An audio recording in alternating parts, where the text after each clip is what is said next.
Hey, Ty, what's happening? All is well. All is well. Thank you so much for taking out the time to stop by. I'm really looking forward to this interview. Oh, me too. I love that painting. Hold on. You got to pull to the Oh, side. Let me see that. you can see Oh, it. that's beautiful. Well, that's Thank you. from, you Thank know you. what? That's a good one. So I'm Appreciate it. excited. Who knew about this?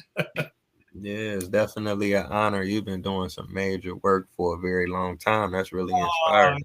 you're kind. You're too kind. I've had a good time. That's Right. for You're doing what you love to do, obviously, and you're great at it. oh, thank you, brother. I've had a chance to be with some really good people, and that makes a difference, when you work with the good directors and writers and all of that. You have a great time. They they give you the allowance to go to work and do magical things. So I'm gifted that way. For the viewers who may not recognize you, because you do so much behind the scenes, so let them know what your name is and definitely where are you from. Okay. Little bio here. My name is Robb Wilson King, and I was born in Hollywood. I'm a Hollywood baby. Grew up in Laurel Canyon.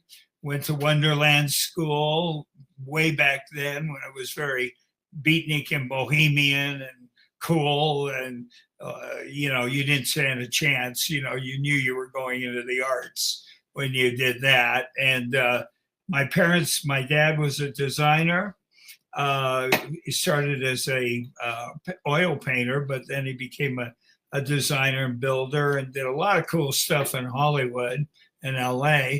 And my mom was a jazz pianist, and she was Ella Fitzgerald's studio pianist for decades in Hollywood at the Catalina studios there.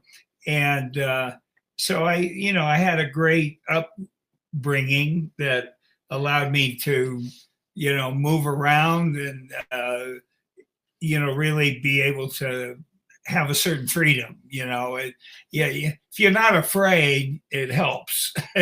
And I had every reason not to be afraid. They made it really possible for me to, have a diverse attitude toward everything.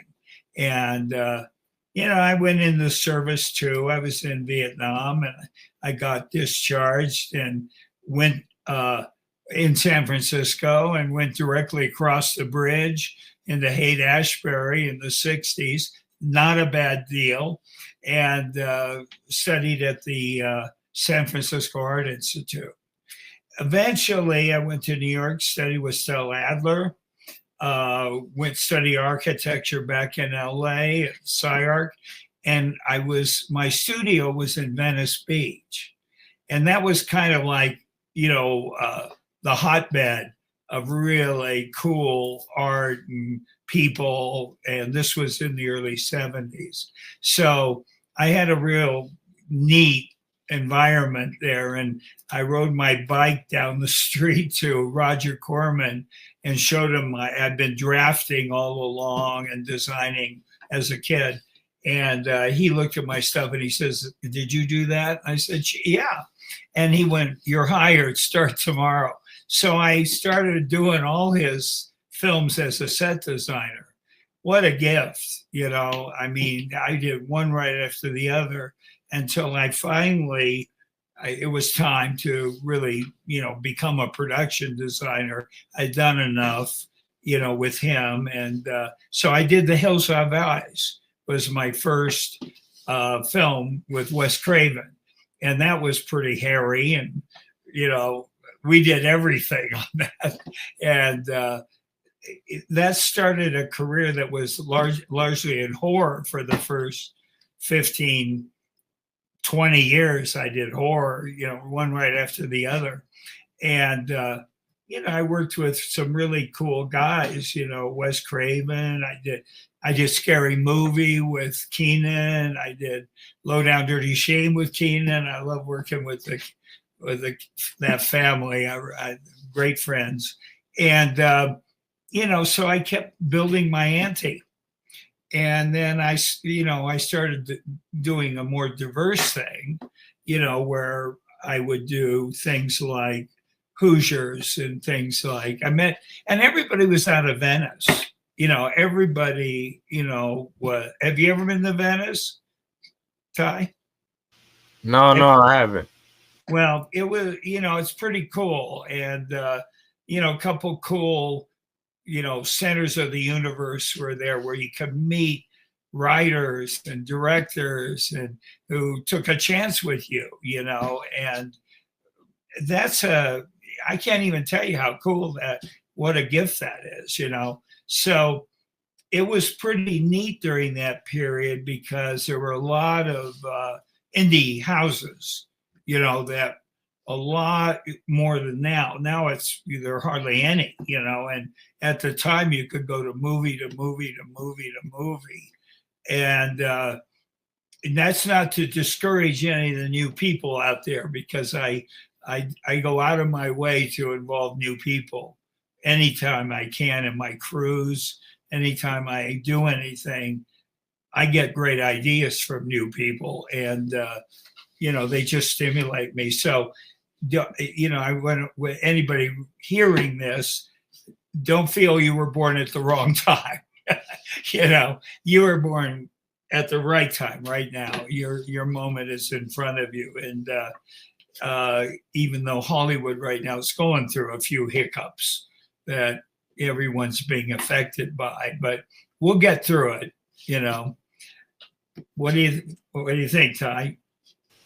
Oh wow, that's amazing. I mean, you said so much. I gotta ask you a couple questions in response to what you were saying.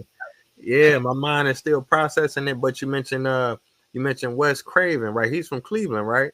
Yeah. I'm from Cleveland, Ohio. Oh, you're kidding. Well, I could talk hours about Wes. I mean, Wes, not only was he one of the smartest guys I've ever met, he was really bright, great writer. And I don't know why his mind was hooked up with what he was hooked up with. How do you get that? But he was great because, you would huddle and go, well, let's try this. Or, where's that arrow coming from? Where's it was just very exciting to be with him. So I did 3 movies with him, 4, really, 3. And one was, what was it? Oh, Swamp Thing. That was fun. And with Adrian Barbeau, I did 2 of those, but I did the first one with him. And then I did Serpent in the Rainbow with him in Haiti and Dominican Republic. So we did some cool stuff, but he was just great company. And again, I miss him because I think he left us too young. He's a big miss in my life, and unfortunately I've been around long enough to have many of them. And that's really sad, but I honor them every day. So Wes, Cleveland, oh my God. Yeah, I had to represent. You absolutely do. And, Cleveland, one of my best friends who's an artist here in Santa Fe is from Cleveland, just had a big show there. He's famous. Cleveland produces a lot of pretty cool folks, i.e. you. And anyhow, yeah, Wes, I kept doing these movies. I did one right after the other because of the horror genre thing, and everybody wanted somebody who could think like that. So I, worked on Nightmare on Elms and Friday the 13th, and just one. I mean, there are so many I can't even remember them. I did about 20 of them, and you get good at them. And most recently, I've done the Hostels, which are pretty hairy. I don't know if I'm going to do another one of those, but you never give up horror, because it's so it allows you to stretch, and and they're in favor of anything odd, so it's a good circus to be involved in,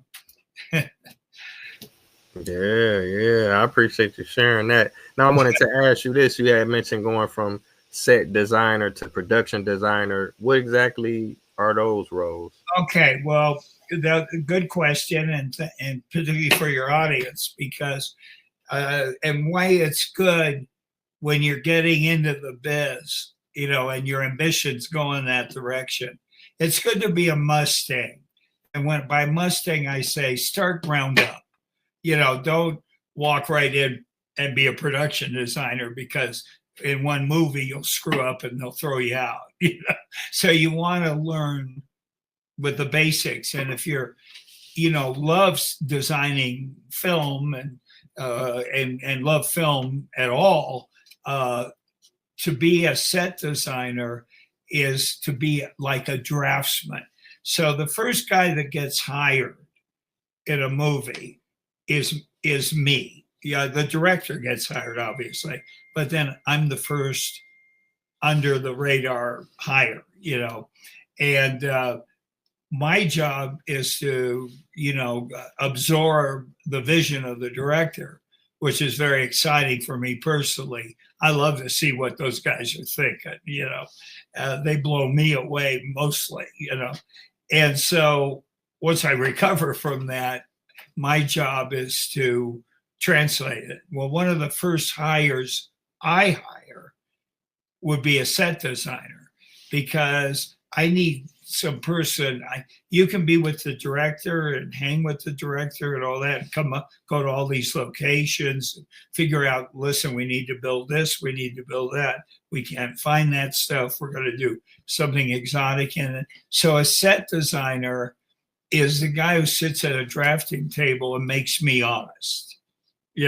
I can give, and that was a good job for me with Roger Corman, because I had to translate all that and actually draw the set, which I knew how to draft and make that set real.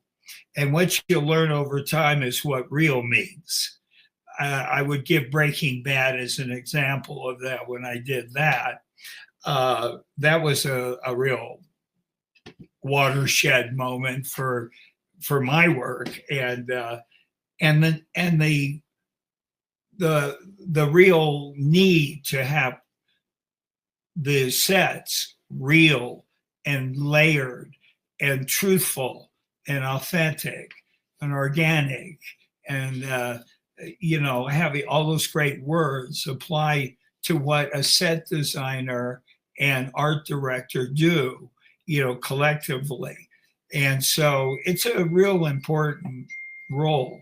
From there, which is a great thing. If you can draw, that's a great thing to be. You can also get into other varieties of things to do. But then, then you become an art director, because you're more skilled and you understand building.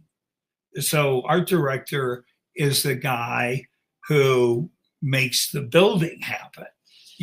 When you production design, you can't be in everywhere at one time. You can't sit at a board and design a set completely. You've got to be out in the field with the director and everybody else, So those roles of set designer and art director are extremely valuable for a production designer.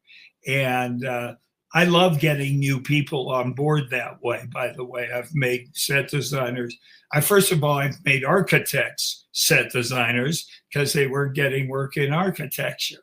So I said, well, come on over. I'll teach you how to do, that work for motion pictures and television, which is exciting for me. And then from there, art direction. And then once you get your ducks in a row a bit and get, your courage up, because oftentimes when you're selling stuff, you're sitting at the edge of the diving board, but there's no water in the pool. That's the feeling you have when you put yourself on the line, delivering, set things that are unique and, unproven and all of that, which are largely in the writing, so that's very important. When you get enough background in you, then you can virtually start your movie, your production design career. But it took me 20 years maybe, or 15 years before I got to where that was. And I was doing great things all along the way anyway. But, so that is a neat trajectory for anyone wanting to be in the biz. And if you want to get in the art department as a PA or as an intern, do it, because then you see everybody's category, and you'll be able to handpick what touches your heart, But I got to say that overall, everything is the script. You don't have that script in front of you that ignites the flame, that gives you opportunity, that really sings. You're up against it. And of course you have to make bad movies look good. That's your job. You gotta produce a good look. But when you have a good script combined with that effort, like Breaking Bad, I had a script a week that would blow your socks off, and they were like indie movies every week. You had 8 days to produce these sets. It was pretty exciting stuff. And, and I'm very fond of that whole time with Breaking Bad. It's the thing that keeps delivering for me, in every way, and that came later for me, So I'm like turning 80, okay? And I got nominated for an Emmy last year. And for these really interesting things that just came to me. Thank you, God. They're called feature documentaries. And what you do is, they're true stories, but your job as a designer is to morph archival footage with narrative, with live action, with recreations and all of that, and making it seamless, like you are there. And I've done 3 of them, and the last one was nominated. So these are I'm about ready to do a good one. Still going at it, dude. A good one called Master Thief. And Master Thief is about the guys who stole the Super Bowl rings, if you remember that, a few years back. Very successful robbery. I mean, they had it nailed, and they stole, a lot of money. $1 billion worth of stuff, everybody's ring, all the names were on them, but they stole them, and they got away with it until they had their next thing. And the next thing turned out to be a real shit show. And therefore they got caught, which makes it more interesting about these guys. And they were all from Boston. So we go to Boston where that dialect and that patina and shoot that. I can't wait. And that's in a couple months of going there. So that should be and these are all for Netflix or CNN. Chinchilla was for CNN. That was the last one. And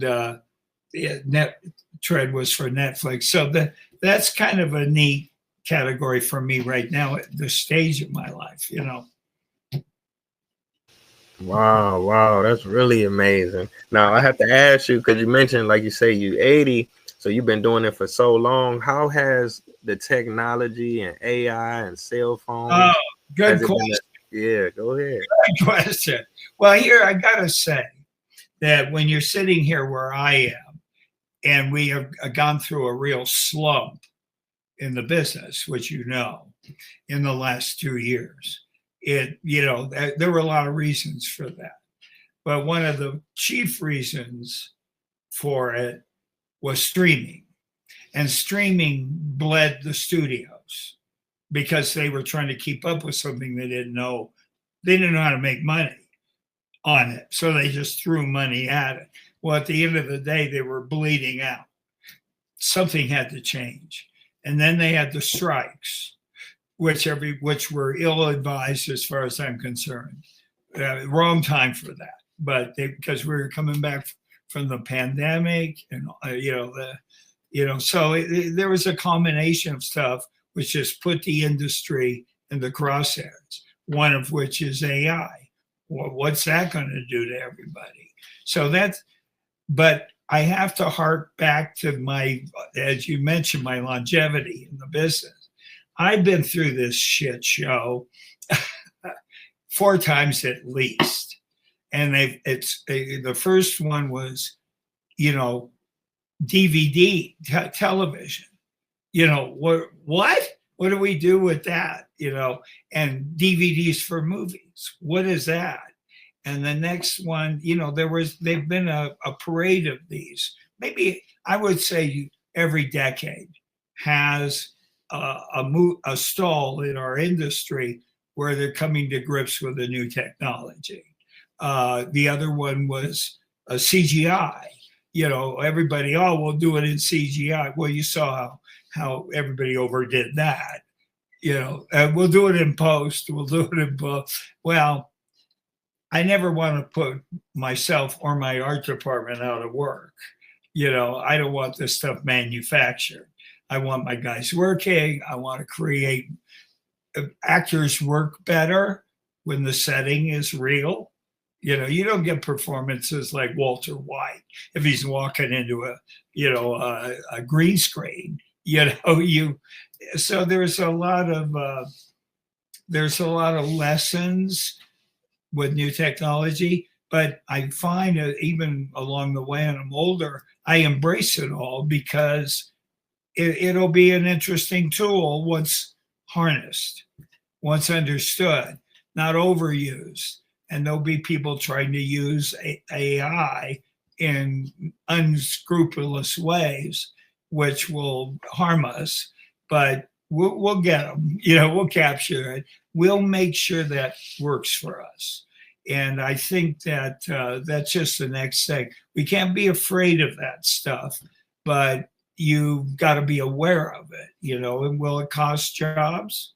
Some, but we'll create new things to serve it, and again, we'll learn like CGI, you can't overuse that stuff because it all looks the same after a while. There's nothing fresh about it, and so that's the beauty of Hollywood. It's great to be involved in an industry that's ever changing, and addressing and embracing all the technologies, all the newness, the shit, the Me Too thing. I have to mention that, because that took a lot of people down in our business. It should have. I mean, I've seen some awful stuff. I haven't done awful stuff. I only want to make magic. So I have more women on my crew for the last 40 years than anybody had. I never had issues. But, there's a lot of shakeups and, that kind of stuff that you want to weather the storm. And you want to just know Hollywood will always be here. The new one, you've heard that in the news about the tariffs for anything coming from abroad. Well, that has Hollywood in, they don't know how to deal with that because all the shows are made away, at this point. A lot of them, most of them, which is also bad in one breath, but in another breath, that's the way these studios could stay alive. So there's a come to Jesus with that, if that's at the hand of Trump, maybe, but it's something that is going to affect us for a while, how to navigate that. So we get, it's like the world, we're constantly being challenged, but the good part is, the exciting part is when you've got everybody working and drawing away and scouting locations and coming up with new ideas that are embraced at a table every morning. Man, what a great environment that is. I've been told recently I'm one of the only guys that I have an art department meeting every morning.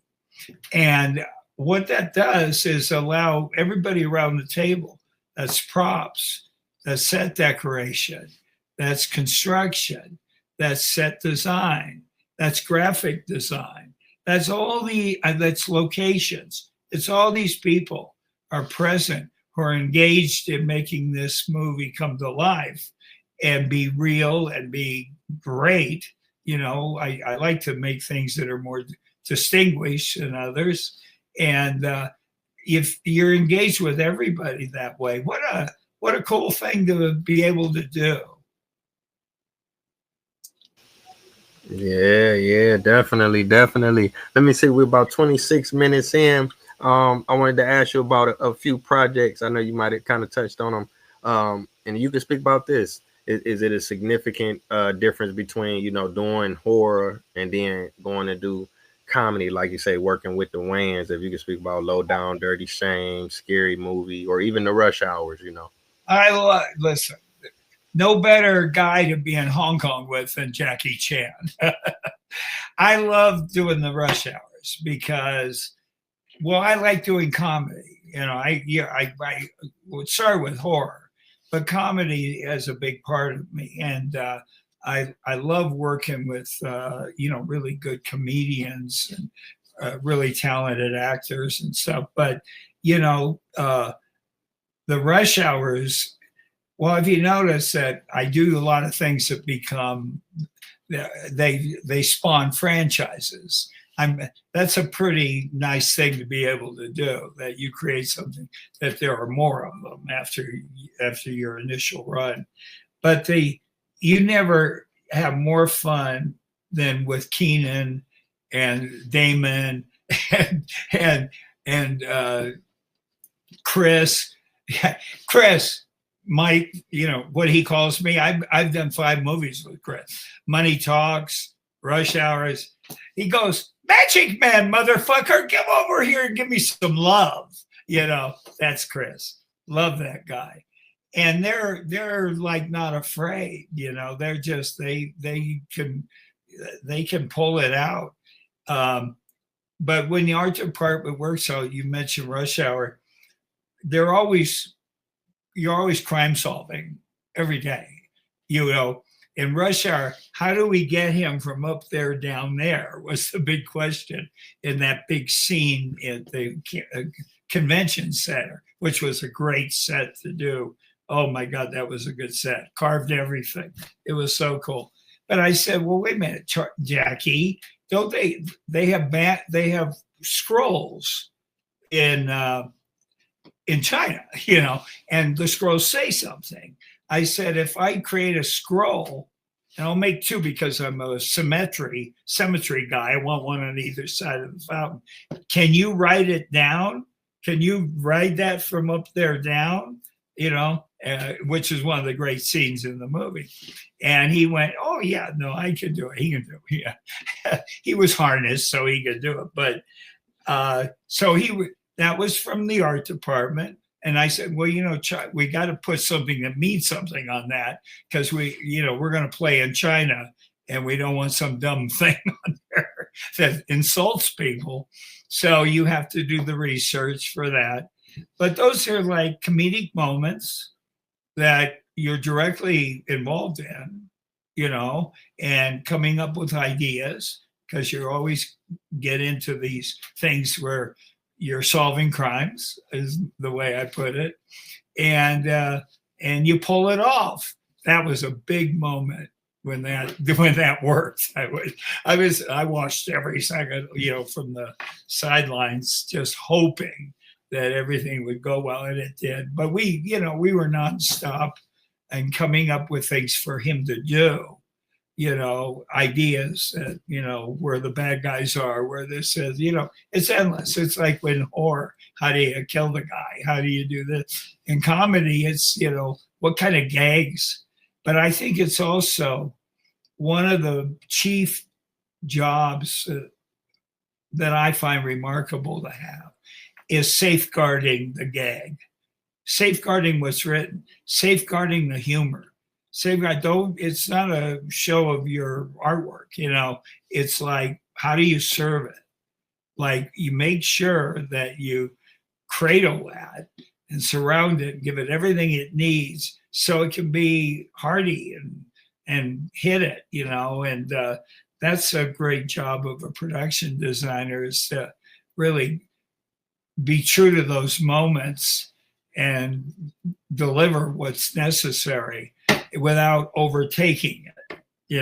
They're supposed to be pure on their own, but you're enhancing them. So that's one of the good things. And why I like different genres, because each genre has its own problems. Each genre requires its own sensibility. I don't do I do some like Hoosiers and Rudy and those kind. I like those feel good movies that are true to life. I love doing that. You need them once in a while. You can't do a Hostel every, enough. So, so it's fun to do a range of stuff, and it keeps you excited, and it keeps you in the flow, and never lose your edge. One of my favorite lines is, never in doing what I do and being in the industry, never worry about your circular driveway. Don't be on a show for 20 years because you're worried about your mortgage. That you don't get to grow. It's better to have variety, to be able to accept any challenge or any country to go to if you get the offer. I've had a chance to work all around the world doing things, and it's great because I can pack, and I got my passport, and I'm ready to go in a day, really. So that's what I give the thing, and it's been very it's paid me back, and over and over again. It's and I hope to continue it. I've got, as I mentioned, there are a couple more things coming. I'm going to do it. I'm going to do it until I can't. Wow, that's really inspiring, and it's definitely exciting. I mean, because just watching those films, like you say, the scene with Jackie Chan and he's sliding down the red scroll, it's exciting just to watch, but just you being there on the set when it happens and being a part of setting it up, these are some people's favorite movies. Like you say, all around the world, people love Rush Hour. Well, can I tell you one last story? Okay. Mm-hmm. I was doing, and this is the gift that keeps on giving, I was in the Philippines, staying at this hotel. I was doing a movie with Ken Russell over there, scouting with him. And one of my movies was playing at the mall, which was Just Friends, with Ryan Reynolds and Amy Smart, and Anna Faris, who I did the scary movies with. Anyway, it was a great movie. And so I had a great time. I did that in Canada. Anyhow, I decided I have an afternoon off. I'm going to go over and see the movie, right? So I sat I got in, snuck up. Everybody's laughing. Everyone's singing every song. I'm going, what the? This is like, so I sat there through the whole thing. And I'm in the Philippines. That's an all Filipino audience, and everyone was having a blast with the movie and really enjoying it. It was just when it came out, I was over there. That night, I was going to a producer's little thing at his house. They had the kids in one section and the adults in another. They heard that I had done Just Friends, and I would, everyone came in, knew every song, went back to the hotel, turned on the hotel television so I could calm down a little bit. And what's on is one of my other movies, from one of my Iron Eagles with Lou Gossett. And I did 3 of those with Uncle Lou, and God bless his soul. And so that's in one day, right?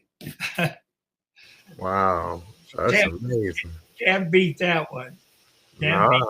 And then you get to travel. I love traveling. I visited about 70 countries. That's my favorite thing to do.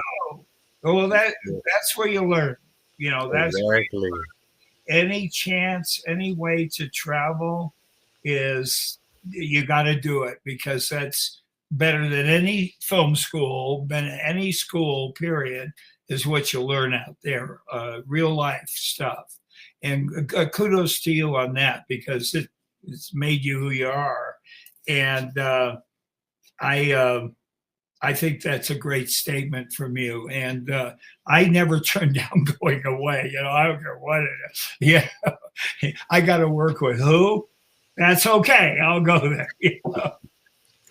Yeah, you're right about that. So go ahead. No, I was gonna say I just really appreciate all of the information you're sharing, because like I say, these are some of people's favorite movies in the world, and we take for granted sometimes the movie may be an hour or hour and a half, but you putting all of this work into it, all behind the scenes, traveling and looking at the script and doing this and doing that just to entertain us, and I really appreciate it. Well, a lot goes into it, and yeah, you're good that you do, because you help us fill the auditoriums. You're important, that you keep this alive, this feeling alive for film, and what you get out of sitting in that theater is great. My first film, just to let you know, being a Hollywood baby, was at the Grauman's Chinese, and they took me down there, and at 7, I watched King Kong. That blew me away. And that started it. That's it. So that's a good philosophy to travel a lot, see a lot of movies, interact with everybody on them, have a lot of narrative about it, between you, and it makes it a fun experience, and it just and it's fun to run into people that like your stuff too. Thank you very much for that. That's so flattering. Yeah, definitely, man. We humans, we love film, and we appreciate you putting those things together. Now, one last thing before I go, you had mentioned taking opportunities or taking up internships and stuff like that. Are you working on anything, and do you have any available internships or Well, I'd love to guarantee something, or I'd love to say, hey, the answer is right now, with this industry being like it is, till you're on it, till you're on the dotted line, you're signed, and you've worked 1 week, then you have a chance to do the movie. There's been just a lot of pitfalls, recently with what's going, what isn't. I think that it's certainly when I'm in Boston, if anybody on your podcast is in Boston and they're listening to you and they hear that Master Thief is coming to town, find me. Find me. And so I'm sure we could do something. I'm going to need, those things don't have a lot of money. So I got to reach out to people. So it's a great show to maybe get your feet wet. So if you hear there, I can't say when it is or what, because they haven't told me yet, but I know it's this year. That's a 2-month thing. So, that's the only one I can give away right now. And in New Mexico, we finally have some things coming up. I have Redemption Run coming up, which is way cool. And that's with, I hope, Anthony Hopkins and Armie Hammer and a couple really cool, and a really good Native American gal who's actually in Dark Horses, right, or Dark Winds right now. And so that's coming up, but I'll probably be the first of the year. That's all I can give away right now. Right. I definitely appreciate you sharing that. And like I say again, it's definitely been an honor. And I really appreciate your contributions to film and television. And I look forward to all of the work that you have coming in the future as well. And I want to thank the viewers for tuning in. Great, Ty. And if you want to be an agent anytime, I'm looking for one. I'm kidding. Okay. All right. Yeah, I definitely keep in touch. All right, bye. Nice talking to you. Likewise. Take care. Bye-bye, Ty. All right. Bye-bye. Keep it up, man. Keep it up. Thank you.